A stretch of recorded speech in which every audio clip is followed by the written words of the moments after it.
Hello my dear friends, welcome to our channel A K for study. तो दोस्तों, आज की इस वीडियो में हम लोग झारखंड आईटीआई एडमिशन के बारे में जानने वाले हैं। जी हाँ दोस्तों, कल के वीडियो में आप लोगों को बताए थे कि झारखंड आईटीआई ऑनलाइन रजिस्ट्रेशन 2022 के लिए स्टार्ट हो गया है। तो झारखंड के जितने भी छात्र छात्राएं जो क्लास 8 मिनिमम अगर पास आउट क्यों ना हो, तो आप लोग अगर चाहते हैं कि आईटीआई करना, और दोस्तों क्लास 12 पास आउट या फिर 10th पास आउट, जितने भी अभी नए नए जो 10th पास आउट किए हैं, अगर आप लोग झारखंड से आईटीआई करना चाहते हैं तो आप लोगों के लिए एक सुनहरा अवसर है। तो इस बार जो कि दोस्तों आप लोगों का जो एडमिशन होगा, तो इसमें क्या कुछ इंपॉर्टेंट इन्फॉर्मेशन है और किस प्रकार से आपका मेरिट बनेगा, कौन कौन सा डॉक्यूमेंट्स आपके लिए इंपॉर्टेंट होने वाला है, और दोस्तों साथ में बताएंगे कि एडमिशन के लिए कितना फ़ी वगैरह आपको देना पड़ेगा, और कौन कौन सा ऐसा डॉक्यूमेंट्स है जो कि आपके पास होना बिल्कुल एकदम मस्ट कंपलसरी है। तो सभी विद्यार्थी इस वीडियो में अंत तक बने रहेगा जो झारखंड से आईटीआई करने के लिए इच्छुक है। और साथ में हमारे चैनल पर अगर नए हो तो प्लीज़ चैनल को सब्सक्राइब कीजिएगा, क्योंकि इस चैनल के द्वारा मैं आप लोगों के लिए ऐसा ही हेल्पफुल कंटेंट लाने का आगे भी प्रयास करूंगा और आप तक वो पहुंचता रहेगा। तो चलिए आज की इस वीडियो को शुरू करते हैं। तो यहाँ पर आप लोग देख सकते हैं दोस्तों, औद्योगिक प्रशिक्षण संस्थानों एनसीवीटी के अंतर्गत संचालित, यानी कि एनसीवीटी बोर्ड से जो संचालित जितने भी, चाहे आपका वो सरकारी आईटीआई कॉलेज हो या फिर गैर सरकारी आईटीआई कॉलेज हो, तो सभी में आप जहाँ भी नामांकन लेना चाहते हैं तो नामांकन हेतु दिशा निर्देश यानी कि इम्पोर्टेंट इंस्ट्रक्शन निकल कर आया है कि आप लोगों का जो कि एडमिशन किस प्रकार से होगा, मेरिट किस प्रकार से बनेगा। तो देखिए दोस्तों, झारखंड राज्य स्थित सभी सरकारी एवं गैर सरकारी, ध्यान दीजिएगा, गवर्नमेंट या फिर नॉन गवर्नमेंट औद्योगिक प्रशिक्षण संस्थानों जो एनसीवीटी के अंतर्गत संचालित के विभिन्न व्यवसायों में शैक्षणिक सत्र 2021-22-23 के प्रथम वर्ष में नामांकन की अनुशंसा डीजीटी नई दिल्ली द्वारा, यानी कि ये बोर्ड है नई दिल्ली का, तो द्वारा प्रत्येक व्यवसाय के लिए निर्धारित, यानी कि प्रत्येक ट्रेड के लिए निर्धारित शैक्षणिक योग्यता के आधार पर प्राप्तांकों के मेरिट लिस्ट के अनुसार उम्मीदवारों का चयन झारखंड संयुक्त प्रवेश प्रतियोगिता परीक्षा परिषद के माध्यम से किया जाएगा। तो बता दूं दोस्तों, आप लोगों का जो मेरिट बनेगा, आपका 8 में या फिर 10th में जितना जो आपका नंबर परसेंटेज आया है, उसके अकॉर्डिंग इसका जेसीईसीबी यानी कि संयुक्त प्रवेश प्रतियोगिता परीक्षा परिषद जो है, वो आपका इसका मेरिट तैयार करेगा और आपका मेरिट के आधार पर इसका नामांकन में आपको के लिए मौका दिया जाएगा। देखिए, नामांकन संबंधी आदेश झारखंड गजट साधारण में अंकित है। तो देखिए कौन कौन से आपके डॉक्यूमेंट्स, आपका जाति निवासी किस प्रकार का होना चाहिए, तभी आपको जो कि यहाँ पर नहीं तो आपके पास अगर नहीं है तो ये सारे के सारे डॉक्यूमेंट्स आपके पास होना जरूरी है, बनवा के रख लीजिएगा, नहीं तो एडमिशन के टाइम आपको दिक्कत हो जाएगा। देखिए, नामांकन हेतु सीटों की विवरणी भी बताएंगे और नेक्स्ट वीडियो में आप लोगों को बताएंगे झारखंड में कितने आईटीआई गवर्नमेंट कॉलेज है और उसमें कितने कितने सीट कौन कौन सा कैटेगरी वालों के लिए है। तो देखिए दोस्तों, ध्यान दीजिएगा, नामांकन हेतु सीटों की विवरणी कार्मिक प्रशासनिक सुधार तथा राज्य भाषा विभाग के संकल्प संख्या 2020 दिनांक 9/4/2010 जिला आरक्षण रोस्टर एवं ज्ञापक 14, इतना आप लोग देख सकते हैं 2019 का, या फिर आप लोग दिनांक 15/2/19 का अनुपालन किया जाएगा। और साथ ही यानी कि इसके आधार पर इसका सारा का सारा इसको फॉलो किया जाएगा जिस पर इसका नोटिस निकला था। और साथ में यहाँ पर बात करूँ कि साथ ही कार्मिक प्रशासनिक सुधार तथा राज्य भाषा विभाग द्वारा समय समय पर निर्गत परिपत्र का भी अनुपालन सुनिश्चित किया जाएगा। ये तो इसका इस प्रकार से इस बार ये होगा। लेकिन अब बता दूं कि शैक्षणिक योग्यता, जी हाँ दोस्तों, आप लोगों का जो शैक्षणिक योग्यता कितना होना चाहिए, देखिए क्लास 8 वाले में, देखिए यहाँ पर जो कि आईटीआई करने के लिए मिनिमम आपका जो कि एजुकेशनल क्वालिफिकेशन आपको मिनिमम 8 पास आउट आपको होना चाहिए। 8 पास आउट अगर आप है तो आईटीआई कर सकते हैं, उससे ज़्यादा जितना भी है तो आप आईटीआई में हो जाएगा। लेकिन अगर आप लोग 8 पास आउट है और करना चाहते हैं झारखंड से आईटीआई, तो इसके लिए देखिए प्रवेश पाने हेतु निम्नतम शैक्षणिक योग्यता निम्न है। यहाँ पर देख सकते हैं डीजीटी नई दिल्ली द्वारा प्रत्येक व्यवसाय के लिए निर्धारित शैक्षणिक योग्यता के आधार पर प्राप्तांकों के मेरिट लिस्ट के अनुसार उम्मीदवार को चयन नियमानुसार किया जाएगा।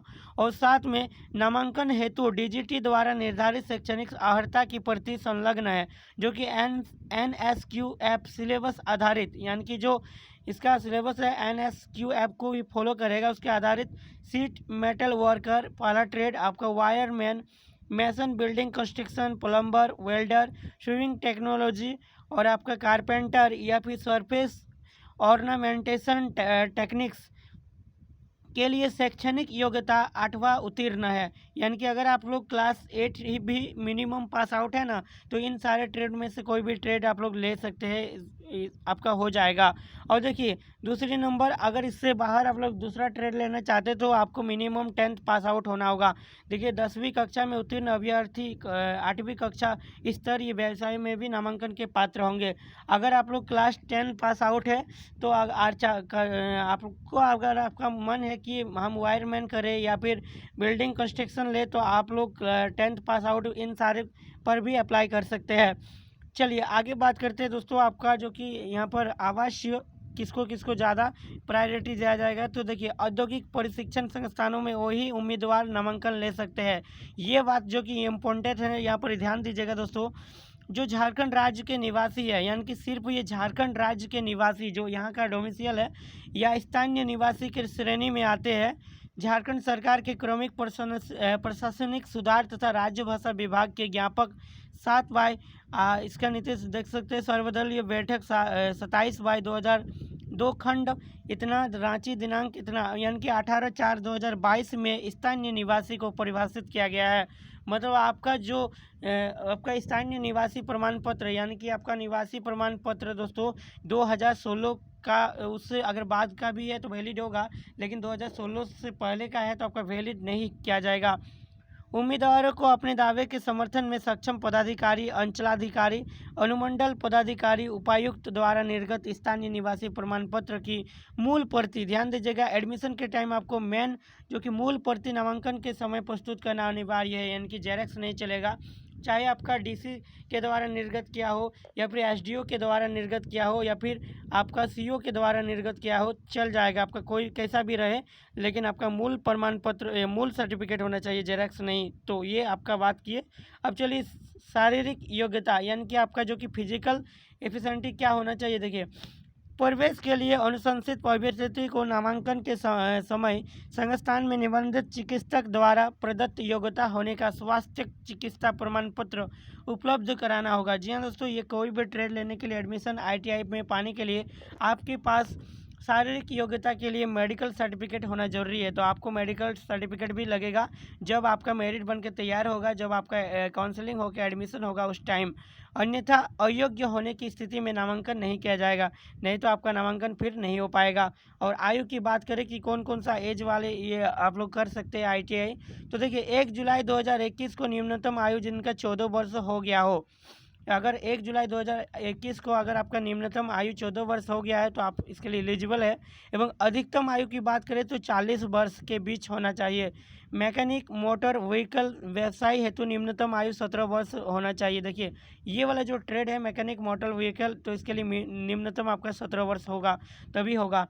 और देखिए सैन्य कार्रवाई में मारे गए सैन्य कर्मियों की विधवाओं के मामले में अधिकतम आयु 45 वर्ष हो। जो सैन्य के है, जो आर्मी वाले से है, तो उसके लिए थोड़ा सा छूट है यहाँ पर। और देखिए आयु के निर्धारण के लिए केवल माध्यमिक या 10वां समकक्ष परीक्षा के मूल औपबंधिक प्रमाण पत्र में अंकित जन्म तिथि ही वैध होगी। मतलब जो आपका क्लास 10th के मार्कशीट में जो आपका डेट ऑफ बर्थ है वही वैलिड होगा, उसी के आधार पर आपका यहाँ पर जो कि एज का कटअप लिया जाएगा। 8वां स्तर के व्यवसायों के लिए प्रधानाध्यापक द्वारा निर्गत उत्तीर्णता प्रमाण पत्र में अंकित जन्म तिथि वैध होगी। मतलब क्लास 8 वाले अगर कोई स्टूडेंट आईटीआई करना चाहते हैं तो आपको जो स्कूल के द्वारा विद्यालय परित्याग प्रमाण पत्र या आपको जो आपके जो हेडमास्टर या फिर प्रिंसिपल जो भी रहते हैं उसके द्वारा जो निर्गत किया जाता है, उसमें जो आपका डेट ऑफ बर्थ रहता है उसी के अकॉर्डिंग यहाँ पर आपका नामांकन प्रोसेस आपको एज लिया जाएगा। और यहाँ पर देखिए नामांकन शुल्क, बहुत सारे स्टूडेंट मुझे बार बार पूछ रहे थे कि आईटीआई करने में कितना खर्चा होगा। तो ऐसे देखिए रजिस्ट्रेशन शुल्क आपको तो अलग से देना पड़ेगा, बट आपका एडमिशन के टाइम कितना लगेगा वो ध्यान दीजिए। देखिए दोस्तों, संस्थान में प्रवेश करने के समय परीक्षार्थियों को 50 रुपये मात्र कसमनी के रूप में, जी हाँ दोस्तों, कसमनी के रूप में जमा करना होगा। अगर आप एडमिशन लेना चाहते हैं आईटीआई में तो 50 रुपये आपको कैश मनी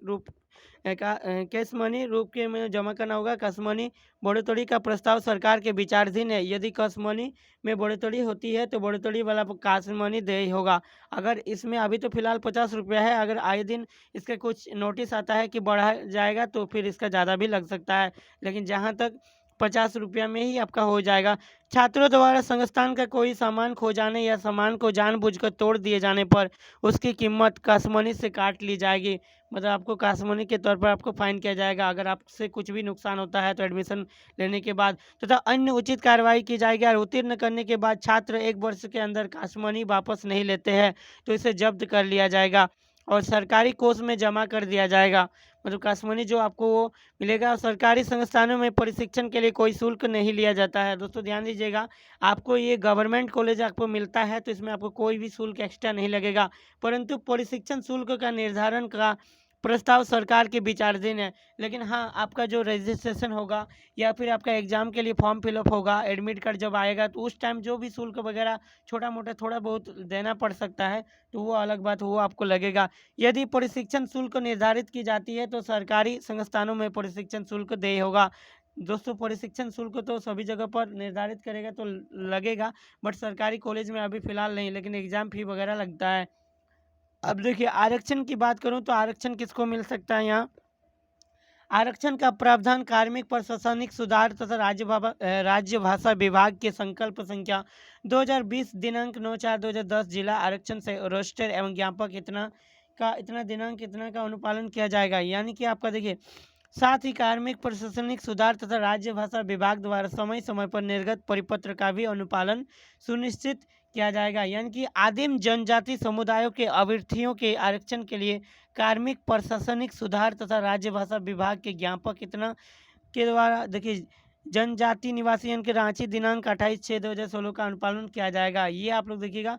अगर आप SC/ST में आते हैं तो आपको आरक्षण मिलेगा, BC1 में आते हैं तो आपको जो कि आरक्षण मिलेगा यहाँ पर। और यहाँ पर आप लोग देख सकते हैं दिव्यांगों जनों को अपना आवेदन पत्र देते समय एक फुल साइज का फोटो देना होगा तथा प्रमाण पत्र, अगर आप दिव्यांग हैं तो आपको फुल फोटो लगेगा, तथा प्रमाण पत्र निर्गत करने हेतु गठित समिति जिला के असैनिक शल्य चिकित्सक सिविल सर्जन द्वारा प्रदत्त प्रमाण पत्र भी संलग्न करना होगा और दूसरे किसी चिकित्सकों के प्रमाण पत्र की मान्यता नहीं दी जाएगी। अगर आप एक विकलांग कैटेगरी के स्टूडेंट है तो आपको सर्जन के द्वारा आपका विकलांग सर्टिफिकेट होना जरूरी है। और दोस्तों बता दूं यहाँ पर कि भूतपूर्व सैनिकों या भूतपूर्व सैनिकों के आश्रितों किसी भी वर्ग के लिए सभी औद्योगिक प्रशिक्षण संस्थानों में प्रत्येक व्यवसाय में एक सीट आरक्षित है। मतलब आर्मी वालों के लिए जो आर्मी कोटा से आते हैं तो उनके लिए एक सीट हर एक ट्रेड में जो कि रिजर्वेशन रहता है। सैनिक कर्मचारी कोटा के अंतर्गत मेधा सूची निर्माण हेतु प्राथमिकता क्रम निम्नांकित होगा। मतलब अगर कोई सैन्य परिवार से है तो इस टाइप से इसको आप लोग पढ़ लीजिएगा। इसके आधार पर यहाँ पर आपका मेरिट तैयार किया जाएगा और आपको जो कि आरक्षण दिया जाएगा। और देखिए सैनिक कर्मचारी कोटा की ही इन आरक्षित सीटों की सुविधा प्राप्त करने हेतु सेवारत सैन्यकर्मी, सेवानिवृत्त सैन्यकर्मी के आश्रितों, दिवंगत सैन्यकर्मी की विधवा तथा भूतपूर्व सैनिकों लिए निम्नांकित प्रमाण पत्र की मूल प्रति प्रस्तुत करना अनिवार्य है। आप लोग यहाँ पर देख लीजिएगा, इसको वीडियो को पॉज करके इन सारे डॉक्यूमेंट्स का जरूरत पड़ेगा। चलिए अब जो सबसे इम्पोर्टेंट बात है दोस्तों वो आपको बता दूँ कि संस्थान परिवर्तन अगर कराते हैं, अगर ट्रेड चेंज कराना चाहेंगे या कुछ भी कराना, यहाँ पर देखिए परिवर्तन संबंधित सभी मामलों पर परिषद की ओर से नियंत्रक JCECB द्वारा नियमानुसार निर्णय लिया जाएगा। मतलब अगर आपको जो भी चेंज वगैरह आते हैं तो इसके द्वारा लिया जाएगा। परीक्षा नियंत्रक झारखंड संयुक्त प्रवेश प्रतियोगिता परीक्षा परिषद का निर्णय अंतिम एवं बाध्यकारी होगा। व्यवसाय संस्थान परिवर्तन संबंधी किसी भी आवेदन पर संबंधित संस्थान के प्राचार्य या प्राचार्यों द्वारा विचार नहीं किया जाएगा। मतलब आपके जो अगर जिस कॉलेज में आपका एडमिशन होता है वहाँ के प्रिंसिपल ये के द्वारा कोई भी इसका डिसीजन नहीं रहेगा। इसका डिसीजन JCECB के द्वारा लिया जाएगा, कुछ भी अगर चेंजेस होता है तो।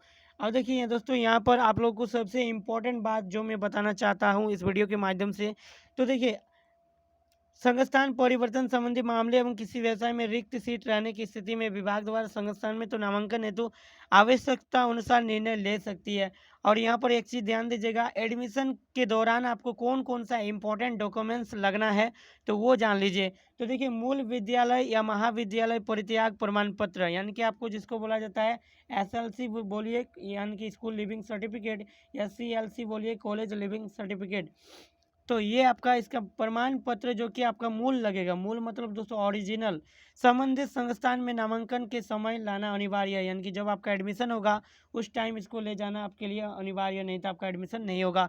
यदि उम्मीदवार द्वारा प्रस्तुत विवरणी, प्रमाण पत्र, दस्तावेज, पहचान या शपथ पद किसी भी समय असत्य पाया गया, अगर आप कुछ भी मिस्टेक करते, कुछ भी गलत जानकारी देते हैं और ऐसा बाद में पाया गया, तो उनकी उम्मीदवारी तुरंत निरस्त कर दी जाएगी। तो उसे तुरंत बर्खास्त करके निकाल दिया जाएगा, उसका एडमिशन रद्द कर दिया जाएगा और उन पर कानूनी कार्रवाई की जाएगी।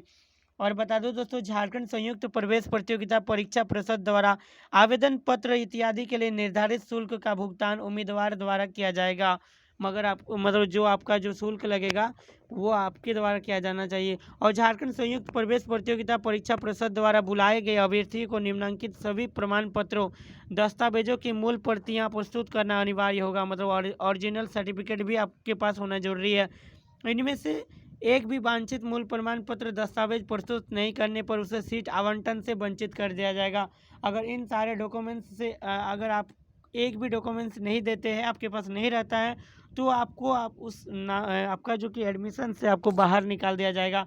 देखिए आपके पास क्या क्या होना जरूरी है। देखिए माध्यमिक 10वां समकक्ष परीक्षा का प्रवेश पत्र, अगर आप 8 पास आउट है तो आपका 8 का प्रवेश पत्र, अगर आप 10th पास आउट है तो 10th का प्रवेश पत्र यानी कि एडमिट कार्ड, अंक पत्र यानी कि मार्कशीट, या फिर उत्तीर्णता प्रमाण पत्र, मतलब आप पास हो गए हैं वो भी आपका लगेगा, ओरिजिनल सर्टिफिकेट जो जिससे आपको मूल प्रमाण पत्र हम लोग जिसको बोलते हैं। और देखिए झारखंड राज्य के समक्ष पदाधिकारी, अंचलाधिकारी, अनुमंडल पदाधिकारी या उपायुक्त द्वारा निर्गत स्थानीय निवासी प्रमाण पत्र भी आपके पास होना चाहिए, मतलब आपको डोमिसाइल सर्टिफिकेट भी लगेगा। झारखंड राज्य के समक्ष पदाधिकारी, अंचलाधिकारी, अनुमंडल पदाधिकारी, उपायुक्त द्वारा निर्गत जाति प्रमाण पत्र, दोस्तों आपको जाति प्रमाण पत्र तभी लगेगा अगर आरक्षण का लाभ लेने की स्थिति में, अगर आप लोग SC ST या फिर आपका BC 1 में आते हैं, तो आपको आरक्षण का अगर लाभ लेना है, फ़ायदा उठाना है, तो इसमें आपके लिए जाति प्रमाण पत्र होना जरूरी है। बता दूं दोस्तों, फोटो लगेगा कितने, तो 2 फोटोग्राफ आवेदन भरने के समय आवेदन पत्र में लगाए गए फोटोग्राफ के नेगेटिव से ही बना होना चाहिए। मतलब आवेदन जब आप लोग एक बार ध्यान रखिएगा, जब आप फॉर्म आवेदन कर रहे थे तो उस टाइम जो फोटो चिपकाइएगा सेम वही फोटो आपका 2 गो होना चाहिए, क्योंकि 2 लगेगा आपको। और 8वां स्तर के व्यवसाय में नामांकन के लिए 8वां का अंक पत्र, यानी कि 8 में अगर नामांकन 8 पास आउट लेना चाहते हैं तो आपको 8 का मार्कशीट एवं प्रधानाध्यापक द्वारा निर्गत उत्तीर्णता प्रमाण पत्र एवं उसमें अंकित जन्म तिथि सहित आपके पास ये सारे डॉक्यूमेंट्स होना जरूरी है। तो दोस्तों इस वीडियो में था हम लोग जाने कि झारखंड ITI एडमिशन में, झारखंड से अगर ITI करना आप लोग चाहते हैं तो एडमिशन के दौरान कौन कौन सा इंपॉर्टेंट डॉक्यूमेंट्स आपको के पास होना जरूरी है। तो दोस्तों आई होप कि ये वीडियो आप सभी को पसंद आया है, तो प्लीज़ वीडियो को लाइक कीजिएगा और इसी तरह का हेल्पफुल वीडियो पाने के लिए हमारे चैनल को सब्सक्राइब कर लीजिएगा, क्योंकि नेक्स्ट वीडियो जो आने वाला है उसमें आप लोग को बताएंगे कि झारखंड में कितने गवर्नमेंट ITI कॉलेज है और किस किस कॉलेज में किन किन कैटेगरी वाले को कितने कितने सीट जो कि आरक्षित रहते हैं। तो चलिए दोस्तों इस वीडियो में इतना ही, मिलते हैं नेक्स्ट वीडियो में, तब तक के लिए take care, bye bye and thanks for watching.